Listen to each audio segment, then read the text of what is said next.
तेलंगाना के मक्तल में circle inspector और दो कांस्टेबल रिश्वत लेते हुए रंगे हाथों पकड़े गए। रियासत तेलंगाना के नारायणपेट जिले के मक्तल में एक सर्कल इंस्पेक्टर और दो कांस्टेबल्स को रिश्वत लेते हुए एंटी करप्शन ब्यूरो ने रंगे हाथों पकड़ लिया।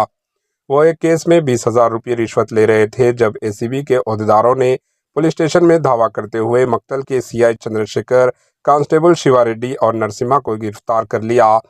तफसीलात के मुताबिक महबूबनगर के रिहायशी संध्या वेंकट रामलू ने नारायणपेट जिले के मक्तल में श्रीनिधि फाइनेंस सोसाइटी कायम की थी। इन पर कई केसेस दर्ज थे, जिनमें हालिया किडनैप का मुकदमा भी शामिल था। हाईकोर्ट ने इन्हें चंद शराइत के साथ जमानत दे दी थी, जिसमें मक्तल पुलिस स्टेशन के सर्कल इंस्पेक्टर के सामने हाजिरी भी शामिल थी। पुलिस स्टेशन में पेशी के बाद इनकी मुलाकात मक्तल के सीआई चंद्रशेखर से हुई और इन्होंने केस को अपने हक में करने के लिए सीआई से मदद मांगी। इसके बाद पुलिस स्टेशन के राइटर नरसिम्हा ने संध्या वेंकट रामलू से 20,000 रुपये रिश्वत तलब की।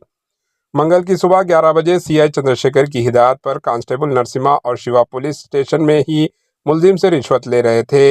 इसी वक्त एसीबी ने धावा करके इन्हें रंगे हाथों पकड़ लिया। दोनों कांस्टेबल्स को फौरी तौर पर हिरासत में ले लिया गया।